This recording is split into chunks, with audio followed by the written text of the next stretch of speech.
Boa noite. Obrigada pelas palavras, Eva. E realmente Deus tem falado muito comigo sobre essa questão, sobre como falar para as pessoas. Tem me movido muito para falar sobre autismo para outras pessoas. Até porque a gente tem muitos problemas para serem resolvidos na sociedade, não só em relação ao autismo, mas em relação a pessoas portadoras de deficiência. Gente, vocês não querem vir para cá? Para a gente poder ficar todo mundo juntinho? Coisa de professor, né? Ficar todo mundo juntinho aqui. Põe para mim o slide. Pode colocar. Esse relato que vocês ouviram aqui, infelizmente, é extremamente comum. Esse é um relato que foi para as redes sociais, mas é um relato extremamente comum. Eu ouço isso todo dia, quase. Sempre que eu vou fazer uma avaliação, eu sou psicopedagoga, clínica, institucional, atendo consultório, trabalho principalmente com crianças com autismo, minha especialização é autismo, TDAH e dislexia, que também são coisas que andam muito juntinhas, né? Então, eu tenho especialização nessa área. E quando eu recebo crianças, adolescentes, jovens para avaliação, a gente faz uma coisa que a gente chama de anamnese, que é uma conversa com as famílias. A gente precisa saber sobre como aquela criança veio ao mundo, o que aconteceu com ela, se teve alguma questão específica, momento do parto, a gravidez, como se desenvolveu, escola. Então, a gente faz aí um histórico dessa família. E, nesse momento, é o momento que a gente ouve muitas coisas, muitas conversas. E eu ouço muito isso. Eu tenho recebido muitas famílias rejeitadas em igreja. Muitas. Não são 2, não são 3, muitas famílias. E isso me deixa muito angustiada, muito triste, muito também me sentindo responsável, porque eu hoje tenho conhecimento e preciso passar esse conhecimento. Então, eu me sinto também responsável por isso, responsável por, às vezes, não ver uma família com autismo entrar na igreja, não perceber essa família. Me sinto responsável por isso. É uma responsabilidade minha, é uma responsabilidade sua, nossa, do corpo de Cristo. É uma responsabilidade nossa. E é muito ruim você ouvir isso de uma pessoa, que a igreja não me acolheu, a igreja me expulsou. Pior do que não me acolher é me expulsar. E eu já ouvi isso várias vezes. Então, já é uma coisa para a gente pensar. Quem somos nós? O que a gente está fazendo aqui? A gente merece se auto-intitular de cristão? O que nós estamos fazendo para que as pessoas se sintam acolhidas, para que as pessoas queiram conhecer Jesus? Nós somos o cartão de visita de Cristo. Vocês já pensaram nisso? Que nós somos o cartão de visita? Somos nós. Não adianta falar que Cristo te ama. É a mesma história que a gente fala quando a gente vai visitar pessoas de rua, morador de rua, e você chega para ele e diz assim, Cristo te ama. Ele vai dizer, como assim me ama se eu estou aqui abandonado sem nada? Você trouxe uma comida? Você trouxe um casaco? Você trouxe um cobertor? É isso. Como é que Cristo me ama se você manda minha filha embora porque ela está gritando? Isso já aconteceu comigo, numa igreja.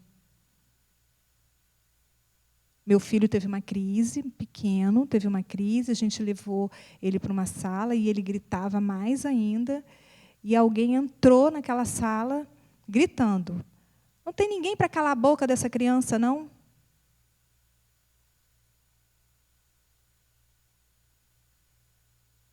É muito chocante você ouvir isso. Ainda que fosse uma criança fazendo pirraça. Ainda que fosse uma criança fazendo pirraça, que não fosse uma criança com autismo. Precisa de ajuda? Está acontecendo alguma coisa? Está com dor? Tem uma pessoa aqui que pode te ajudar, um enfermeiro, alguém que está com dor. A gente não sabe por que está gritando. Criança grita.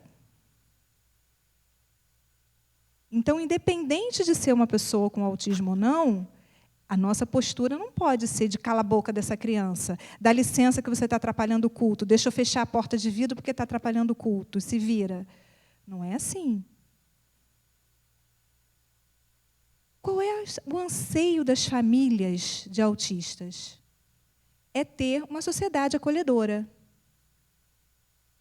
Nós somos o segundo grupo mais importante da vida de uma pessoa. Por que nós somos o segundo grupo? Porque o primeiro é a família. É ali que a criança nasce, é ali que ela cresce, é ali que ela vai aprender as primeiras coisas, que ela vai começar a falar, que ela vai, né? E a igreja é o que vem depois. Porque é onde a gente leva os nossos filhos. Depois vem a escola. Primeiro vem a igreja, depois vem a escola. Né? Na igreja que você apresenta seu filho, para quem é católico é onde você batiza o filho.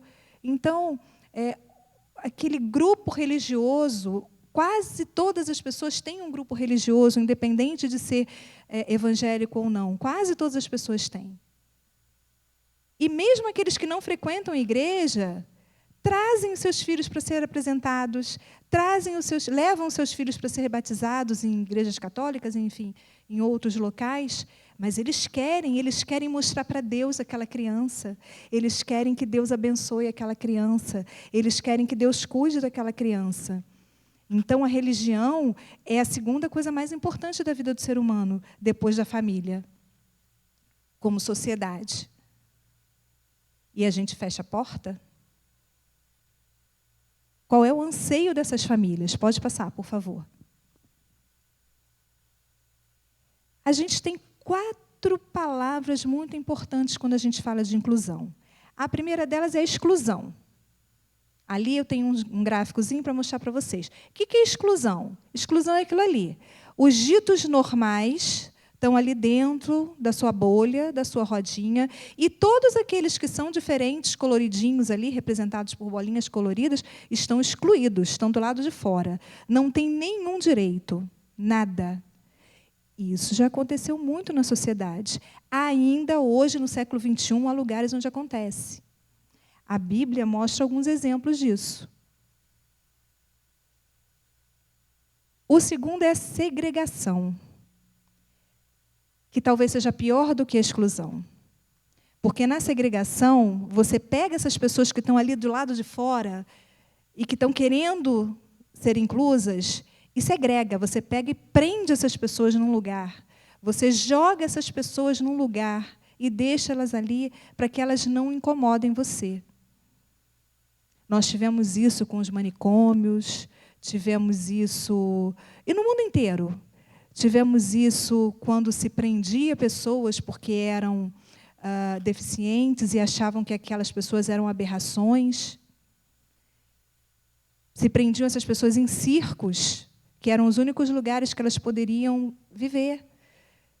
Anões, pessoas com deficiências físicas, principalmente. Eram pessoas que eram alijadas da sociedade, segregadas. Depois a gente evoluiu um pouquinho e passamos para a integração. Tá bom, vem para cá, podem entrar na minha rodinha, só que vocês fiquem aí quietinhos, que a gente vai continuar na rodinha, na parte grande da rodinha. Por último, a gente tem a inclusão, onde todos podem estar juntos ao mesmo tempo, agora, na mesma roda. E aí eu vou perguntar para vocês, aproveitar que tem pouca gente, a gente, né, bate um papo. Vocês acham que a gente está onde? Em que momento a gente pode se encaixar aqui como sociedade? Falando da gente, do nosso Brasil, da nossa sociedade, do nosso quintalzinho aqui, nosso bairro. Alguém tem uma ideia?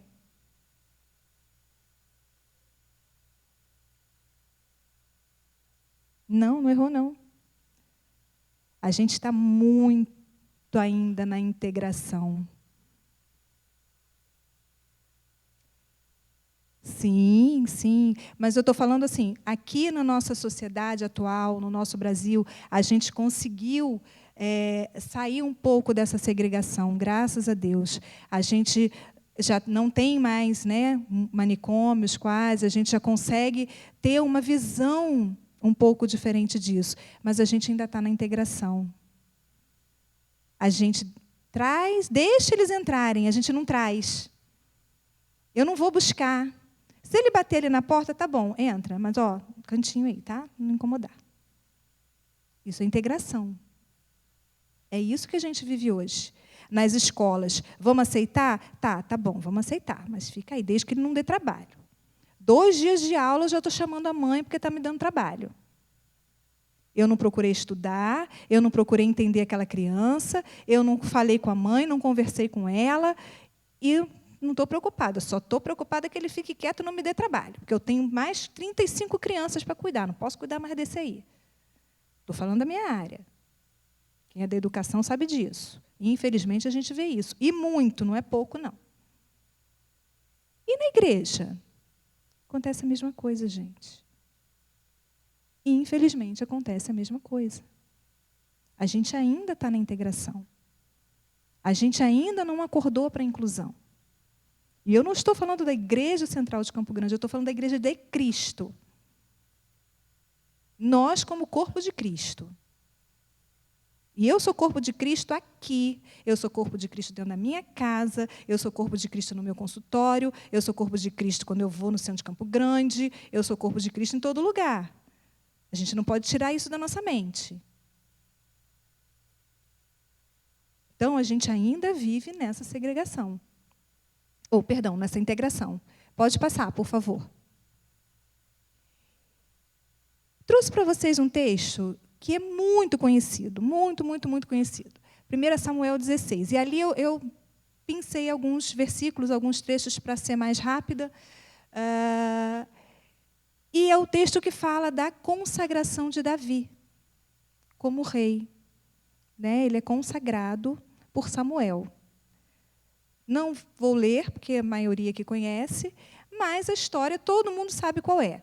Né? Saul não agradava mais a Deus, e Deus mandou Samuel procurar uma nova pessoa e mandou que ele fosse na casa da família do Davi. E aí o que o Samuel fez? Foi lá. Chamou a família, chama seus filhos.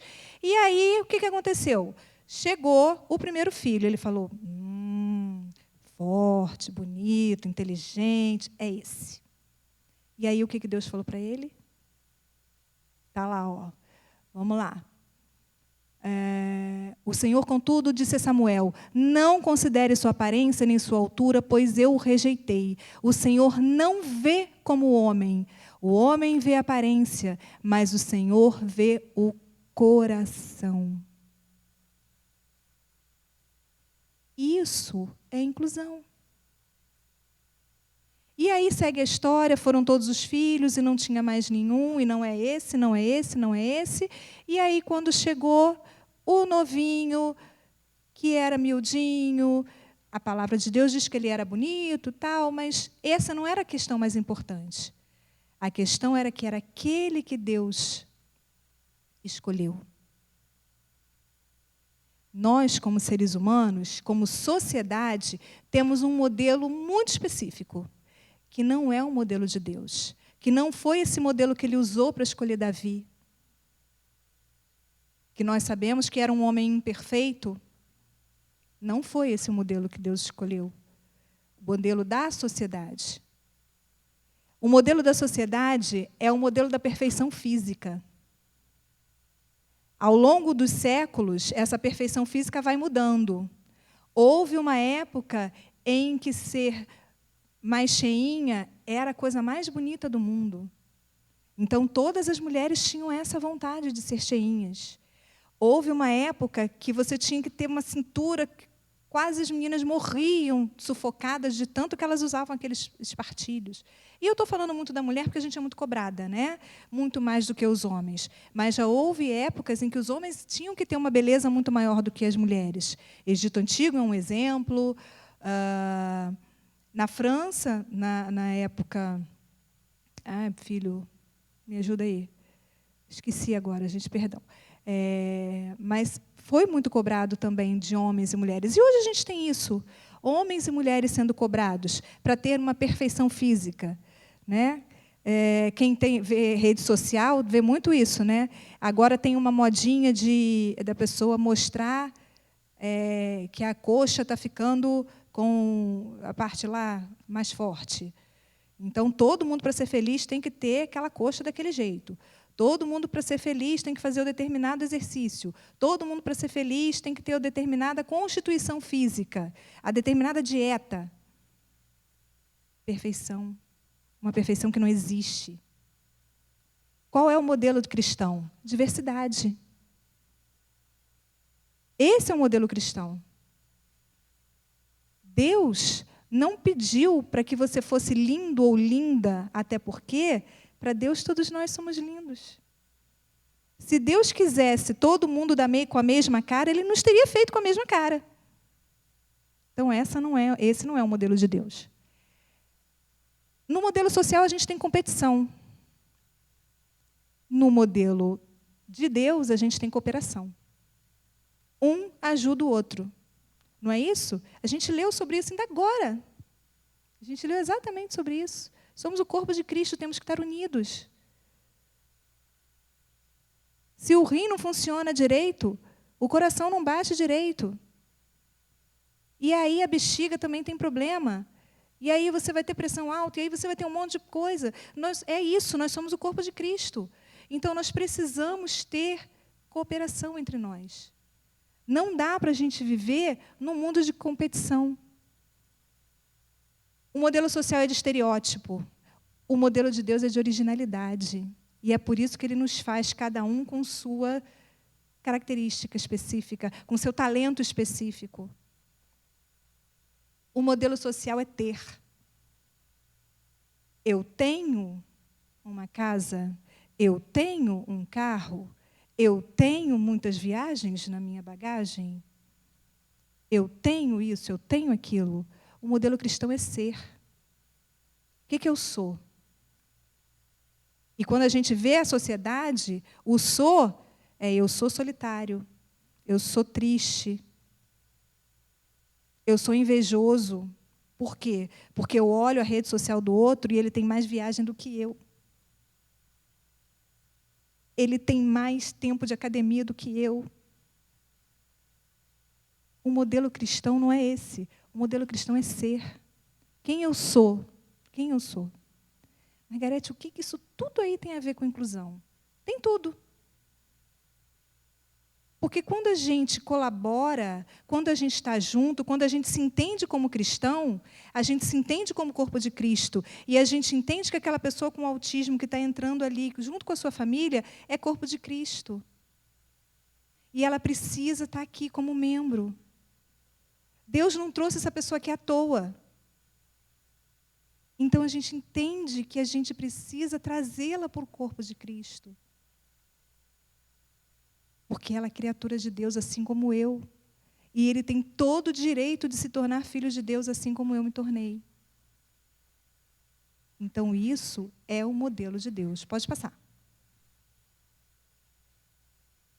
Aquele pai que falou com vocês, né, no vídeo, ele mostrou um exemplo da filha dele, que é uma autista severa. É uma menina, tem autismo severo, ela é uma menina que não fala ainda, ela é uma menina que ainda usa fralda com 4 anos, ela é uma menina que grita, né, por questões muito sérias, ela se desregula e por isso ela grita.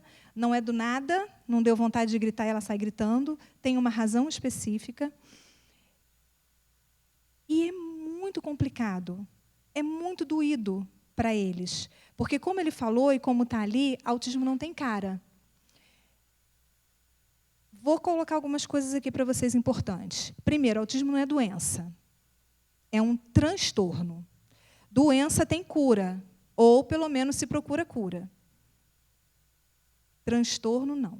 O autismo não tem cura. A pessoa nasce autista e ela vai morrer autista. Então, não tem cura. Tá? Mas tem tratamento. E vários tipos de tratamento. Vocês veem que o pai estava falando ali que tem algumas medicações. Não existe medicação para autismo. Isso é importante que fique muito claro para a gente. Não existe nenhuma medicação para autismo, mas existe medicação para sintomas. Para quando a pessoa tem dificuldade de sono, para quando a pessoa tem ansiedade, para quando a pessoa tem uma série de outras questões que podem vir associadas com o autismo. Então, essas questões a gente pode medicar, mas também não é a única coisa que se faz com pessoas com autismo. É principalmente terapia. É principalmente ajudar essas pessoas a se inserirem na sociedade, porque realmente elas precisam dessa ajuda. Então, são os tratamentos que a gente tem para autismo. Tá? Uma coisa importante. Hoje a gente tem uma estatística que é americana, não é brasileira. Não existe ainda uma estatística brasileira. O Brasil não tem nem censo. Nós ainda não fizemos nem o censo, nem o último censo que a gente tinha que ter feito, a gente fez. Então, não existe nenhum censo dizendo quantas pessoas autistas tem no mundo, ou no Brasil, perdão. Nem no mundo também tem muitos lugares que não tem. Mas no Brasil a gente não tem, não existe isso no censo. Foi aprovado, mas ainda nem saiu o censo. Então, a gente não sabe. Existe uma história aí de uma estimativa de 2 milhões de autistas, isso é velho. Tem muito mais do que isso, mas muito, muito mais. Para vocês terem uma ideia, a cada pessoa que eu atendo no meu consultório, que vem para uma avaliação de autismo, eu não diagnostico, não é a minha área, eu não posso diagnosticar autismo. A gente faz, o que é na minha área da psicopedagogia eu faço, é uma avaliação neuropsicopedagógica que dá uma hipótese. Quem confirma essa hipótese é o médico. Então, eu não diagnostico. Mas, quando a gente vem com uma família que está ali com uma criança com essa suspeita, e você começa a conversar com a família, você vê que o pai tem autismo e não sabe, o tio tem, um primo, a avó. E aí você vê aquele monte de gente com autismo. Hoje, nessa estatística americana, foi demonstrado que uma criança a cada 44 partos tem autismo. Então, é comum. Não é uma coisa assim que é raro, pode acontecer. Não, é comum. Se não tem alguém com autismo na sua família, pode acabar chegando. Porque as estatísticas estão aí. Não é praga, é estatística. Então, a gente precisa pensar. Nem que seja por egoísmo. Né? Pode ter alguém na minha família, então eu preciso prestar atenção. Claro que não é esse o nosso caso. Aqui a gente não vai fazer isso por egoísmo. A gente vai fazer porque a gente é cristão. Mas a gente precisa pensar nisso e ter isso na nossa cabeça. Tá? A maioria dos autistas não tem deficiência intelectual. Muita gente acha isso, né? Mas a maioria não tem. A média de pessoas com deficiência intelectual, com autismo, é uma média de 40%. Não é a maioria. Né? Mas também não são todos gênios, não. A gente pensa muito isso, né? Tem aqueles estereótipos, né? Do Good Doctor, e entre outros personagens. É mega inteligente. Eu já ouvi muito isso com o Danilo. Ele é autista. Frase que a gente ouve, frase que mãe ouve. Tadinho. Aí a pessoa lembra, né, de filme. Mas ele é muito inteligente, né? Ele é inteligente, sim. Mas aí a pessoa quer que ele seja um gênio, quer que ele faça contas absurdas, que ele faça desenhos mirabolantes. E não é isso. Aliás, isso são poucos que fazem. Bem poucos. A maioria dos autistas tem a média de QI normal. Aí você tem lá mais ou menos uns 40% que tem deficiência intelectual, sim, e você tem ali um pouquinho que tem alguma genialidade, sim. Mas são poucos. Só que o que acontece? São esses que aparecem. São esses que vão aparecer. Porque é lindo, é bacana eu ter uma reportagem com um cara que é um gênio, um cara que tem memória fotográfica, ele olha aquilo ali, é capaz de desenhar tudo. Agora, a menina que usa fralda, que não fala, e que tem crise na igreja, e que morde os pais porque ela está ansiosa, é feio. É feio de ver. Dói. Então, eu prefiro não enxergar. Eu prefiro não assistir isso. Eu prefiro mandar embora da igreja. Eu prefiro não fazer a reportagem. Aquilo que aquele pai falou ali é uma grande verdade. Na rede social tudo é lindo, as fotos são lindas. Mas o que a gente passa dentro de casa não é fácil. Quem conhece bem o Danilo sabe que ele tem 2 calos na mão aqui, ó, nas 2 mãos. Aquilo a gente chama de autoagressão. Ele se morde. Hoje menos do que quando era pequeno. Mas ele se morde quando ele está muito ansioso, quando ele está muito nervoso. Às vezes, quando ele está até muito feliz, ele se morde. Porque eles têm desregulação sensorial, então eles não conseguem organizar os sentimentos dele, o que eles estão sentindo, e os sentidos também. Então, isso causa uma grande desregulação. Então, por isso, muitos deles se agridem, ou às vezes agridem alguém. Não é porque eles são violentos, porque eles não gostam da pessoa, mas porque eles não conseguem se comunicar e não conseguem se regular. Então, isso acontece. O que ele falou ali, que a menina não dorme, Danilo tem dificuldade para dormir até hoje. Danilo altera momentos Danilo é meu filho, para quem não sabe, né, autista nível 2, hoje nível 2, com 24 anos. Caramba, já é grande. Então, assim, tem dias que ele não dorme, tem dias que ele passa a noite inteira acordado. Hoje a gente já sabe que ele não vai fazer nada, que ele vai ficar andando para lá. O que a gente brinca lá em casa, a gente fala que ele fica zumbizando pela casa. Ele fica andando para um lado para o outro, bebe água, vai no banheiro, vê filme, vê televisão, bebe água, vai no banheiro, vê televisão, e vai fazendo isso. Mas a gente já sabe que ele não sai de casa, que não tem esses problemas, então a gente consegue dormir. Mas a gente já teve muitas noites acordados. Muitas noites de revezamento. Minha mãe ainda era viva, então a gente se revezava. Eu, minha mãe, Romildo e minha irmã. Para que a gente conseguisse trabalhar. Porque todo mundo trabalhava. Então, como é que fazia? Né? Ele não dormia, chegava de manhã e dormia. E a gente? Precisava trabalhar. Então, a gente fazia esse revezamento. E muita gente não sabe disso. O quanto isso é doído, o quanto isso é doloroso. Você está ali com uma criança que não consegue dormir, você não sabe por quê, você não sabe o que fazer para ajudar ela a dormir. Já falei que autismo não tem cara. Pessoas com autismo quase sempre são muito diferentes entre si, muito diferentes. Muito. Mesmo tendo a tríade básica de deficiência, que é essa aqui, socialização, comunicação e comportamento atípico, que é exatamente isso. Pular de um lado para o outro, balançar a mão, andar na ponta do pé, gritar, ter dificuldade de fala, ter dificuldade com toque. Esses são os comportamentos atípicos básicos que eles têm. Além da comunicação, que é muito difícil. E quando eu digo comunicação, eu não estou falando de falar. É comunicar, é a comunicação social, é a troca. Oi, tudo bem? Como é que está? Tudo bem? Ah, tudo bem. Ah, não está legal, estou com uma dor de cabeça. Isso, para eles, é muito difícil. Isso é muito complicado. Né? Danilo tem muito isso. Né? Vou usar muito o exemplo do Dan aqui. Oi, tudo bem? Ele, oi, tudo bem. Ele te responde, oi, tudo bem. No caso do Danilo, ele já desenvolveu alguma comunicação própria, e aí você pergunta para ele, tudo bem? Se ele estiver bem, ele vai falar, tudo bem. Mais ou menos no mesmo entonação que a gente. Se ele não estiver bem, ele vai falar assim, tudo bem, não? Ele não está bem. Ele coloca o não no final, quando não está muito legal. Né? Ah, você quer papá? Quer almoçar? Quer papá não? Ou então, quer papá? Então, ele tem uma comunicação. Ele já desenvolveu alguma comunicação, que não é a comunicação que a gente está acostumado, lógico. Isso não é a comunicação de um homem de 24 anos. Mas é a comunicação que ele tem. E eles têm muita dificuldade nisso.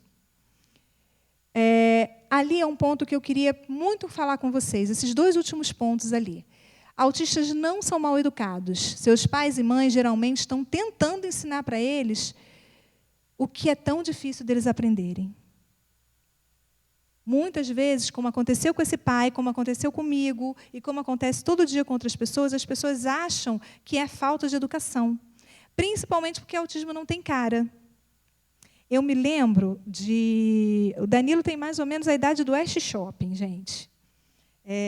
O West Shopping, eu lembro quando inaugurou, assim, o primeiro Natal, eu estava grávida do Danilo, e tinha uma loja que era uma loja de jeans, que a gente gostava muito dessa loja, e o pessoal era muito bacana, e aí o Danilo nasceu, cresceu e tal. E a gente ia muito no West Shopping, que ele ficava bem tranquilo no shopping, ele gostava, gosta até hoje. Mas ele tinha crises dentro do shopping. Muitas vezes ele queria alguma coisa, por exemplo, passava uma criança com sorvete, ele sempre gostou de chocolate, sempre gostou de sorvete. Então, passava uma criança, ele queria aquele sorvete, ele não entendia que a gente ia comprar para ele, né? Ele queria pegar aquele sorvete. E aí, não, vamos para cá, não sei o quê. E as pessoas olhavam, mas olhavam com uma cara feia, de falta de educação. E aí o pessoal dessa loja, como já conhecia a gente, eles me ajudaram muito, boa vontade. Eles tinham assim uma parede assim que era cheia de nichos com as calças, as roupas assim, e tinha uma escada que tinha rodinha, que eles usavam aquela escada para passar pelas paredes para ir pegando as coisas. Então, o que eles faziam? Eles agarravam o Danilo, tinham os rapazes mais fortes, né? Eles agarravam o Danilo, botavam o Danilo na escada e ficavam andando com o Danilo para lá e para cá, naquela escada daquela loja. Eu fiquei muito triste quando aquela loja fechou, gente. Mas, assim, eles tiveram, na época, um carinho com o Danilo, que pessoas não tinham, e que hoje a gente vê que ainda não existe isso. Muitas vezes, porque o autismo não tem cara, né? Danilo é um menino lindo, ai de quem disser que não. Brincadeira. Não tem uma característica física, né, que impactadamente você diga, não, ele tem alguma deficiência. O autismo não tem isso. Então, é complicado você ver. No caso do Danilo, hoje, rapaz, né, você vê que ele tem uma postura diferente, você vê que ele tem um jeito de andar. Então, você consegue identificar. Tem alguma coisa diferente com aquele rapaz. Mas, quando ele era pequeno, não tinha isso. Não tinha como saber. Só se a pessoa perguntasse. E outra coisa, mães e pais autistas não tiveram azar na vida e muito menos foram amaldiçoados por Deus. Isso não existe. Isso não existe. Não existe maldição em ter uma pessoa com deficiência. E, infelizmente, isso é uma crença de muitas religiões e já foi uma coisa que a Bíblia relata. Que nunca foi plano de Deus, mas que a Bíblia relata. Nunca foi. Tenho isso como certeza. Existem vários textos, é porque não dá para trazer todos os textos inclusivos para vocês verem. Existem vários textos bíblicos inclusivos. Tem um, se eu não me engano, em Deuteronômio, pastor, me ajuda, pastor, que fala, não fui eu que fiz todos, o cego, o surdo. Deus fala, é uma passagem em que Deus fala isso. Eu acho que está em Deuteronômio ou Levítico, está em uma das duas. Isso lá no Antigo Testamento. Deus já fala isso, quando as pessoas fazem a segregação. Deus coloca isso para o seu povo. Deus é inclusivo. Foi Deus que fez o autista, foi Deus que fez o cego, foi Deus que fez o surdo, foi Deus que me fez com uma deficiência, uma leve deficiência visual que eu tenho já há muitos anos. Não é porque já estou chegando na idade, não. Porque tem muito tempo já. Bom, pode passar, por favor. Eu coloquei aí só para vocês terem uma ideia, mais ou menos dos níveis do autismo, tá? Então, a gente tem mais ou menos esses 3 níveis. O nível leve, ou 1, nível 2, ou moderado, nível 3, ou severo. Isso falando de uma forma muito geral, porque eu acabei de dizer para vocês que cada autista é um autista. Cada um tem questões específicas.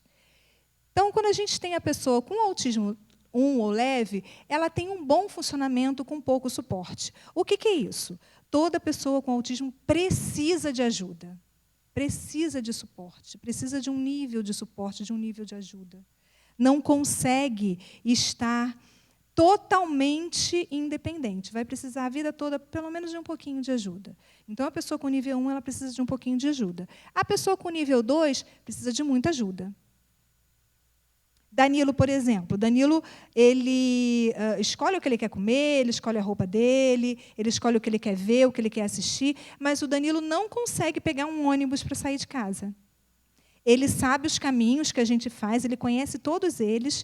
A gente até brinca lá em casa que se a gente deixasse o Danilo dirigir, a gente nunca ia se perder, porque lá em casa, toda viagem que a gente faz, a gente erra em algum lugar. Toda viagem, gente. A gente tem família no Espírito Santo, a gente vai para a roça 2, 3 vezes por ano e a gente, de vez em quando, se perde. E aí, quando a gente vai para o lugar errado, Danilo, ele nem fala, ele já faz assim. Aí o Romildo já sabe que foi para o lugar errado, já tem que voltar. Mas ele não sabe pegar um ônibus para ir para lugar nenhum. Ele não consegue. Eu sabia que estava lá no Pentateuco. Desculpa. Obrigada, valeu. Êxodos 4:11. Obrigada. Sabia que estava lá, não lembrava direito aonde. Ele também não sabe comprar, dar troco, sabe? Pegar. Ele sabe no mercado, ele sabe as marcas que a gente usa. Filho, vai, pega sabão para a mamãe, pega o biscoito, pega. Se não tiver a marca que ele gosta ou que ele sabe que a gente usa, aí ele chama a gente, aí a gente resolve. Mas se tiver aquela marca, ele vai lá, pega, tranquilo. Mas ele não sabe passar no mercado e pagar, pegar o troco, isso ele não sabe fazer. E assim vários autistas.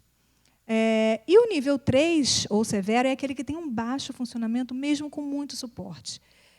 Aquela menininha do vídeo, ela ainda é uma criança com o nível 3 de suporte. Ela não tem autonomia, controle de esfíncter, que é o que a gente fala, que é o saber fazer xixi e cocô. Ela tem 4 anos. Uma criança de 4 anos já sabe fazer xixi e cocô. Então, com 4 anos, ela não sabe. Então, ela não tem controle de esfíncter.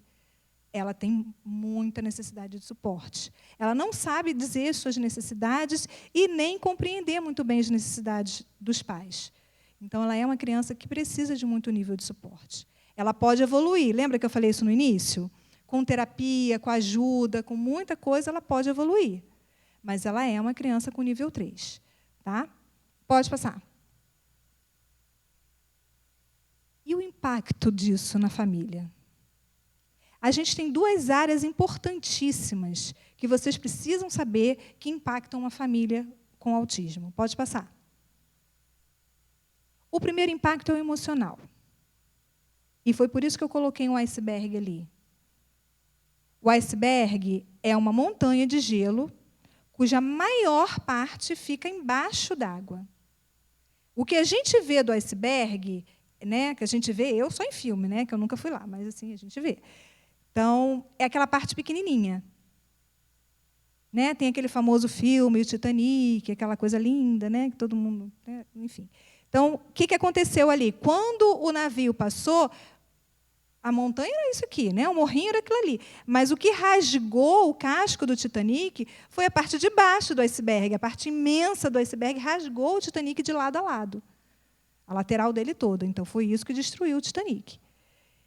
E o iceberg ele é muito usado para a gente falar sobre emoções, porque a gente, ser humano, a gente esconde muita emoção. A maioria delas, estou certa, psicóloga, me ajuda aí? A maioria delas fica submersa. Isso muito acontece com as famílias de autistas. Tá? Então, olha lá. O sentimento de impotência, depressão, estresse e ansiedade. Só isso aí. E tudo junto, tá? Não é assim, hoje eu estou depressiva, amanhã eu estou ansioso. Não, é tudo junto ao mesmo tempo agora. É depressão, é ansiedade, é impotência. A gente se sente impotente diante daquela pessoa que a gente não consegue entender. Isso causa ansiedade, porque a gente quer ver ele evoluir. A gente olha o filho dos outros e a gente não consegue não comparar. Por que o Joãozinho está falando e o meu filho não fala? Pior é quando você encontra uma pessoa que diz isso para você. Gente, o meu já está fazendo isso, o Danilo não faz, né? Eu vi isso. bem pertinho de mim. Bem, bem, bem pertinho, vocês não têm noção. Dentro da família é onde a gente ouve mais. Nossa, ele ainda não sabe ir no banheiro. Fulano já sabe. Eles têm a idade quase igual, né? Fulano já sabe. O meu fulano é tão inteligente. Olha o que a gente ouve.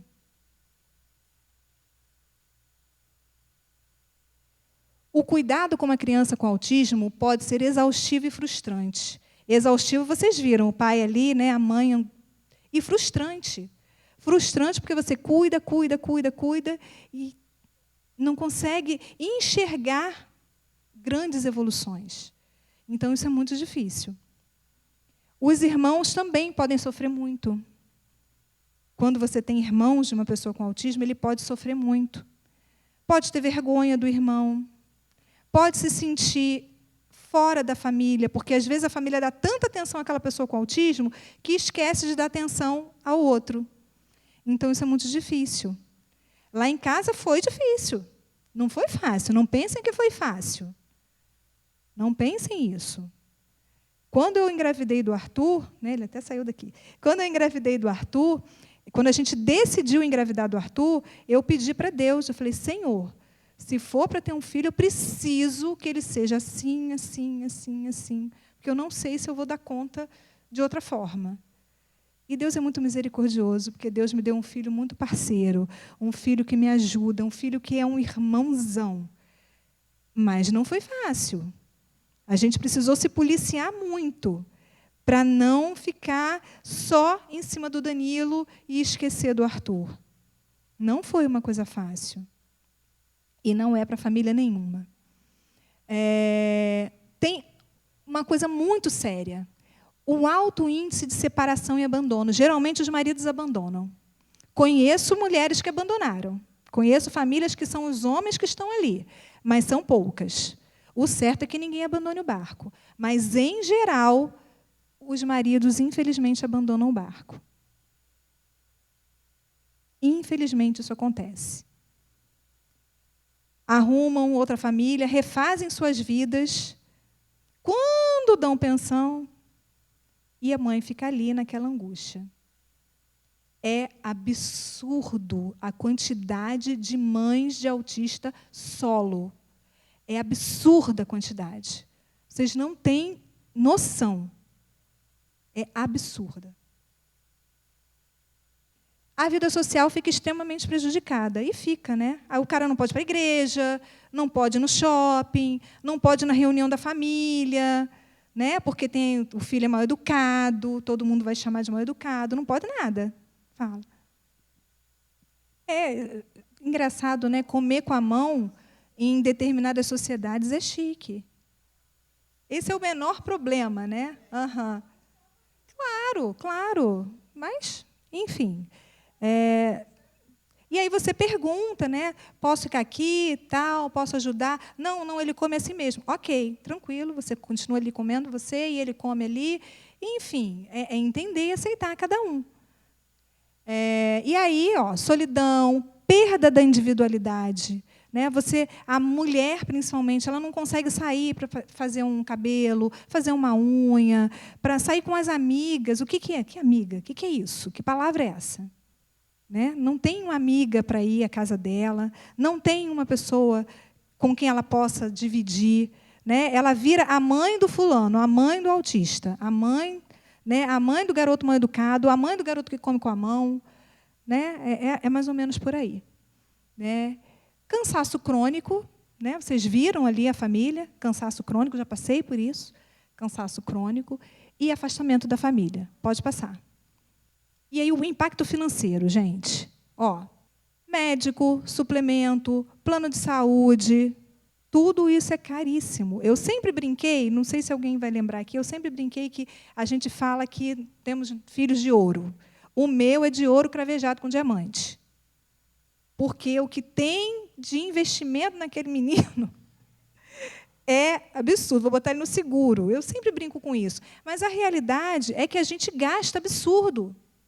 Absurdos a gente gasta.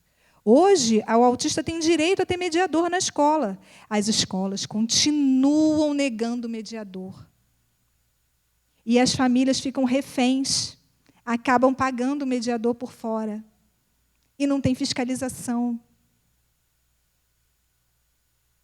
Quem tem filho na escola sabe o quanto o filho é caro. Material escolar, e não sei o quê, não sei o quê. Mais mediador. Se você paga uma explicadora, já é um extra.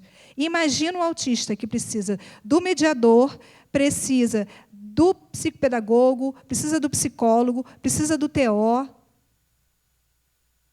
Às vezes a mãe precisa o tempo inteiro andar com essa criança de Uber ou de carro, porque ela não consegue entrar dentro do ônibus. Eu conheço uma família que o menino, são 2 autistas. O mais novo, ele só consegue entrar no ônibus se a roleta do ônibus for amarela. Se não for amarela, ele não entra no ônibus. Como é que essa mãe faz para sair com essa criança? Tá? Plano de saúde, educação, tudo isso ali que eu falei para vocês. Manutenção da casa. Às vezes tem criança que quebra as coisas numa crise, quebra uma televisão, rasga a roupa, e tem que comprar outra televisão, e tem que comprar outra roupa. É muita coisa envolvida. Pode passar. E a renda familiar diminui. Geralmente, um tem que sair de casa. Um tem que sair do trabalho. Hoje a gente tem, as famílias, mulheres e maridos trabalham. Na grande maioria das vezes, a mulher tem que sair do trabalho. E aí, quando o marido abandona, piora a situação, que ela passa a depender do LOAS, que é um salário mínimo, para fazer tudo isso que eu estou falando para vocês. E aí a gente vem para a igreja. As dificuldades do autismo e o ambiente da igreja. Olha como é que é complicado. O autista, ele tem dificuldade de comunicação e alteração sensorial. O que a gente tem na igreja? Estímulos comunicativos e sensoriais. É fala o tempo todo, é luz piscando, é o som, é a bateria, é o toque, é a pessoa querendo abraçar o tempo inteiro. Então, é complicado. Segunda coisa, socialização. Dificuldade de socialização no autismo, certo? A gente já sabe. Valorização dos grupos sociais. É a embaixada, a mensageira, é o grupo da MCA, é o grupo disso, é o grupo... Eu não estou dizendo que está errado de forma nenhuma, eu só estou falando como são complicadas as questões. Tá? E as alterações do comportamento? Pula, Danilo muitas vezes sai várias vezes para ir no banheiro porque ele fica angustiado, ele às vezes pula, começa a pular e fica se balançando. Muita gente já viu isso, Danilo se balançando muito, muito rapidamente, porque ele está, de repente, com algumas questões sensoriais, com algumas angústias, e ele fica fazendo isso. E aí o que a igreja exige? Regra e conduta. Tem que ficar sentado, não pode sair. Não pode sair para ir no banheiro, não pode sair para isso. Não estou dizendo que está errado mais uma vez. Tá? A gente está no culto, a gente está aqui prestando um culto a Deus, em adoração, a gente não tem que ficar saindo mesmo, não. Tem que ficar passeando mesmo, não. Isso não existe. Agora, o que tem que existir é entender por que aquela criança está saindo, por que aquela criança está pulando, por que aquela criança está gritando. Não é chegar e dizer para ela, olha só, você precisa sair porque seu filho está gritando. Não. Quer ajuda? Precisa de alguma coisa? O som está muito alto, quer que eu te ajude? É isso. Sabe? Oferecer um local que ela possa sentar, que a criança possa sair com tranquilidade, sem incomodar, sem que a família se sinta envergonhada porque essa criança sai. Ter a noção, porque aí é ser com noção, né? Porque tem gente que é sem noção. É ser uma pessoa com noção, não ficar olhando de cara feia ou querendo olhar de rabo de olho. Né? Porque a pessoa... Maria, dá lá aquela criança ali. Isso acontece demais, gente. Acontece demais. E aí não é só com criança autista, não, porque criança chora, criança grita, criança esperneia. Toda e qualquer criança faz isso. E a gente olha de cara feia, como se eles fossem obrigados a ser mini-adultos. E não é assim. É lógico que a gente não vai deixar a criança, subir, nas costas do pastor na hora que ele está falando, nada disso, óbvio, isso não vai fazer isso. Mas a gente precisa entender e acolher. Pode passar.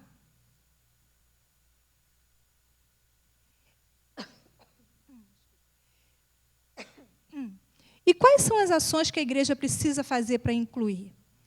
Primeira ação, conscientização. A gente está fazendo aqui. E que precisa ser feito em pequenos grupos e em grandes grupos. Precisa fazer na MCA. As irmãs da MCA precisam saber incluir. Porque elas precisam cuidar da avó de uma criança que, com necessidade especial, seja ela qual for, né, com deficiência, seja ela qual for, seja autista, que não sabe como lidar com o neto e que precisa da ajuda de vocês, com aquela mãe que não tem um marido que precisa da ajuda de vocês. Os embaixadores, os adolescentes também precisam acolher. A membresia da igreja como um todo precisa acolher. Precisa conscientizar para acolher. A gente precisa entender o que é. Não adianta eu querer saber, boa vontade é mega importante, mas a gente precisa estudar um pouquinho sobre o assunto. Ler um pouquinho. Hoje, graças a Deus, a gente tem muita informação que a gente pode ler. Cuidado com a informação errada. Se não souber, se está na dúvida, pode me perguntar, Margarete, eu li isso aqui assim, assim. É verdade? Tem uma dica de um site, ou de um blog, ou de uma página do Instagram bacana que eu possa seguir? Né? Já que a gente segue tanta coisa, né? A gente segue página fitness, a gente segue página de dieta, a gente segue página de viagem, por que eu não segui uma página de autista? Né? Para a gente entender o que é, como é que é. Formação continuada. E aí eu estou falando para a direção da igreja. Tem que fazer formação continuada. Os professores da escola bíblica têm que ter uma formação. Eles têm que entender. O pessoal das crianças tem que fazer uma formação continuada. Tem que fazer um curso sobre autismo. Tem que fazer. Os diáconos, seria bom que alguns fizessem. Pelo menos alguns. Mesmo que não consigam todos fazer, alguns precisam. Porque a gente precisa entender para acolher. Empatia e rede de apoio. Empatia já está implícito, né, gente? A gente não precisa ter nenhum estudo para ter empatia. O que é empatia? Se colocar no lugar do outro. Se aquela criança está tendo uma crise, eu tenho que, no mínimo, lembrar de quando eu fui mãe. E que o meu filho fazia pirraça também. No mínimo, eu tenho que lembrar que o meu filho já fez pirraça. Ou que eu já fui pirracenta. No mínimo, porque a gente não nasceu com a idade que a gente tem. Então, é empatia, é se colocar no lugar do outro. Se eu estou vendo uma pessoa lá no cantinho, que não foi falar com ninguém, que está encolhida, eu tenho que, no mínimo, me colocar no lugar dela. Em algum momento, isso aconteceu comigo. Em algum momento, eu estive num local que eu também não conhecia ninguém. E que eu precisei que alguém viesse se apresentar para mim. Então, a minha obrigação é ir lá. Isso é o básico da empatia. Então, isso a gente tem que ter com tudo. E rede de apoio. O que é essa rede de apoio? É a gente ter pessoas específicas, separadas para esse ministério. Ministério da pessoa com deficiência. A gente precisa ter. Vou falar uma coisa aqui que né, não tem ninguém da direção da igreja, mas eu acho que passou da hora da gente ter Libras aqui. Séculos passou da hora. Isso é rede de apoio. Passou da hora da gente ter uma rede de apoio para pessoas com deficiência. Toda e qualquer deficiência. A gente está falando hoje de autismo, mas a gente tem síndrome de Down, a gente tem paralisia cerebral, a gente tem deficiente físico, a gente tem uma série de questões que a gente precisa de rede de apoio para essas pessoas. A gente precisa. Não só da questão de acolher, de dar cesta básica, de dar um abraço, mas de apoiá-los aqui com a gente. E entender e fazer com que eles se façam centro da sociedade, como nós, como qualquer um de nós. E aí, quando a gente fala de formação continuada, eu coloquei ali as adaptações de conteúdo e as adaptações ambientais. O que são essas adaptações ambientais? Eu tenho uma criança, por exemplo, o Danilo. Vou dar o exemplo do Danilo, que é um exemplo prático.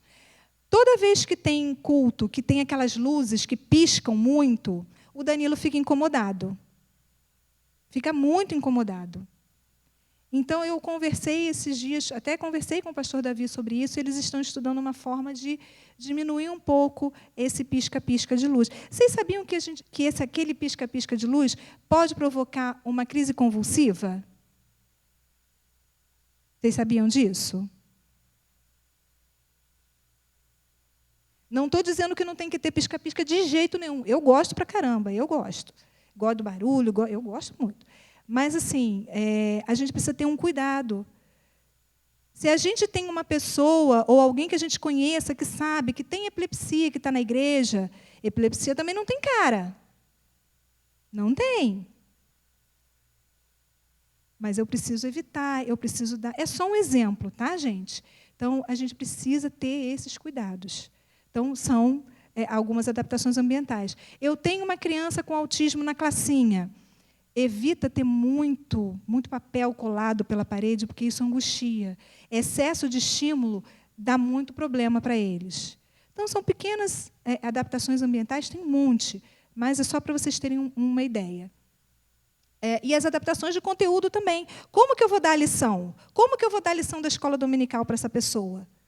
A gente precisa conhecer a pessoa para saber quais são as adaptações que a gente tem que fazer. Existem várias, não dá para eu ficar dizendo aqui para vocês, mas existem. Elas existem, são possíveis e não são difíceis. Não são mesmo difíceis. Tá? Conhecer a criança, a pessoa, para a gente ter previsibilidade. Eu preciso conhecer. Como é que é o João? Como é que é o Danilo? O que ele tem? Qual a angústia que ele tem? O que ele gosta? O que ele não gosta? Ele gosta de abraço? Eu adoro quando alguém me pergunta, Margarete, eu posso abraçar ele? Aí eu falo, pergunta para ele. Quem me conhece sabe, pergunta para ele. Que se puder abraçar, o Danilo vai fazer o gesto. O Danilo já sabe. Se não puder, ele vai encolher. E aí você percebe se pode ou não pode. Ué, mas ele não vai me abraçar porque ele não gosta de mim, que garoto mal educado. Não, gente, não é isso. É porque, provavelmente, ele está naquele dia mais sensível, ele está com uma sensibilidade maior. Então, eu preciso conhecer. Aí eu conheço o Joãozinho, que é da irmãzinha que está chegando agora, eu sei que ele fica muito nervoso, e aí eu já percebo que ele não está muito bem. Antes dele entrar em crise, eu já chego perto da mãe dele e já converso com ela.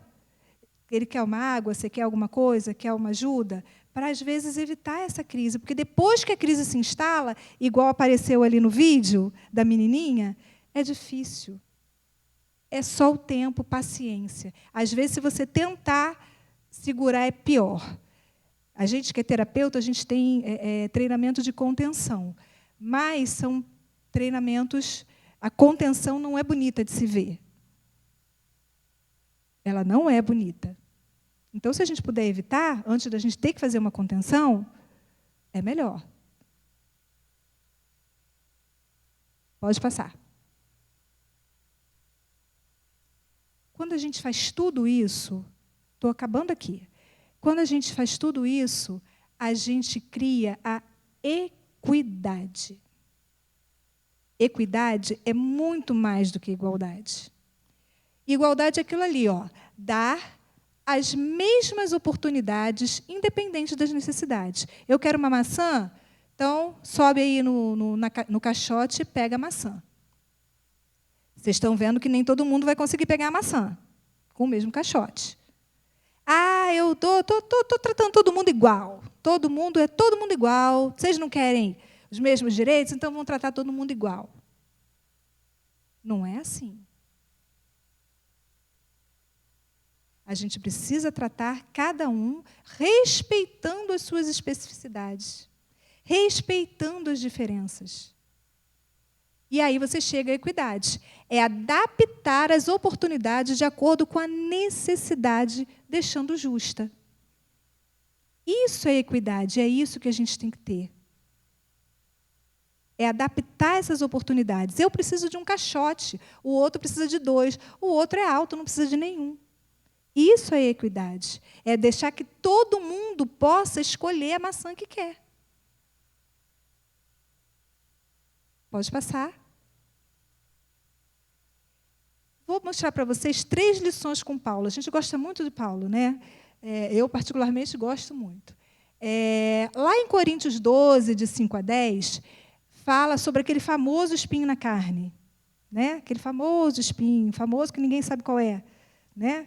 Que Deus, porque a gente é muito fofoqueiro, Deus falou assim, não vou falar, não quero, ninguém precisa saber. E Paulo também não falou nada sobre isso. Então, a gente fica aí, o pessoal gosta, né? Faz até aposta. Qual era o espinho? O que ele era? O que ele tinha? O que aconteceu? Não sei o quê. Não interessa. O que a gente sabe é que ele tinha, mas que isso não impedia ele de ser produtivo e nem de ter credibilidade. Uma pessoa com deficiência não pode ser impedida de ser produtiva e de ter credibilidade. Dentro da sua deficiência, seja ela qual for, ele pode ter produtividade. Por que a gente cisma que pessoa com deficiência não é produtiva? Ele não tem a mesma produtividade que eu, ele tem a dele. Eu tenho a minha, ele tem a dele. A minha produtividade não é a mesma do pastor, não é a mesma dela, não é a mesma dela. Não é. Ninguém tem a mesma produtividade. Por que a gente cisma de quantificar ou qualificar a produtividade da pessoa com deficiência? Só porque ela tem deficiência. Outra lição. Deus não nos cobra perfeição, mas exige comprometimento. É isso que Deus fala para Paulo, que a minha graça te basta. E a gente vai se aperfeiçoando, e você vai se aperfeiçoando. Foi isso que Deus falou para Paulo. Paulo pediu, tira esse espinho na carne, e Deus falou, não vou tirar. Não precisa, não há necessidade. Em vários momentos na Bíblia, Deus cura, Deus tira a cegueira da pessoa, Deus transforma o coxo. Tinha propósito, tinha objetivo. Há, infelizmente, religiões que acham que a pessoa com deficiência é pecado, é maldade, se não está curado. Tem gente... Conheço várias famílias com autistas que os filhos entraram nas igrejas e o pessoal queria expulsar demônio. E aí a criança entra em crise e piora, aí não adianta. Não é, gente. Quando Deus curou, havia objetivo. O objetivo com Paulo não era esse. Se fosse Deus tinha curado, a gente nem ia saber que tinha espinho. Não era esse o objetivo de Deus. Tá? E lá em Gálatas, ele falando para os Gálatas, né, tem todo um contexto da carta de Gálatas, que eu não vou entrar nisso aí, mas ele estava falando lá para Gálatas o quanto ele foi acolhido, mesmo ele dizendo para os Gálatas que ele tinha uma doença, que ele tinha um problema. E os Gálatas, naquele momento, o povo da Galácia, né? O povo da Galácia, daquele grupo em que ele estava evangelizando, o acolheu, nem pensou, nem olhou o seu problema, acolheu ele. E aí, né, nesse trecho da carta, ele lembra isso para os Gálatas, ele precisou lembrar por algumas questões, e ele lembra isso para Gálatas, na carta de Gálatas, ele lembra isso. Que aquele povo, naquele momento, que tinha o primeiro amor, estava ali, acolhendo ele, independente dele ter qualquer deficiência, ou qualquer doença, ou qualquer coisa que fosse. Então, é isso que a gente tem que ter. Então, são essas as lições que Paulo dá. Olha o objetivo do espinho na carne do Paulo. Um deles é nos mostrar que pessoas com deficiência podem ser eficientes. Deus não nos cobra perfeição, nos cobra comprometimento, e o povo de Deus tem que acolher, porque é nossa missão. Eu não vou dizer que é nossa obrigação, porque a obrigação é uma coisa ruim. É nossa missão. A gente acolhe, porque a gente é espelho de Cristo. Quando a pessoa olha para mim, o que ela vê em mim? Nas minhas atitudes. Não no que eu falo, mas nas minhas atitudes. Estou sendo espelho? Não estou? Pode passar. Essa é a minha família, para quem não conhece. Aquele bonitão lá, com a mão na barba, que ele ama, cultiva, é o Danilo, para quem não conhece. Romildo, eu e Arthur. E eu queria agradecer muito, muito a vocês por estarem aqui até agora me ouvindo. E... desculpa se eu demorei muito, Mas, assim, eu agradeço muito e eu quero pedir uma coisa para vocês, que vocês sejam multiplicadores. Multipliquem as informações, por favor. Então, essa é a primeira coisa que eu vou pedir para vocês. Sejam multiplicadores. E a segunda coisa que eu vou pedir para vocês, não levem dúvidas. Perguntem quando vocês quiserem. Vocês podem me procurar na igreja, pode mandar mensagem para mim ali pelas redes sociais. Depois, se alguém quiser meu número, se tiver alguém que precisa de ajuda, não guarda, tá bom? A gente precisa entender para acolher, para que a gente possa crescer. Eu queria pedir permissão a vocês, se não for muito tarde, queria passar um videozinho rapidinho para vocês. Como a gente está falando das famílias, eu trouxe um vídeo para vocês para que vocês entendam mais ou menos como é o nosso coração quando a gente tem um filho autista ou com qualquer outra deficiência. Para que vocês entendam um pouquinho. Pode passar o vídeo, por favor.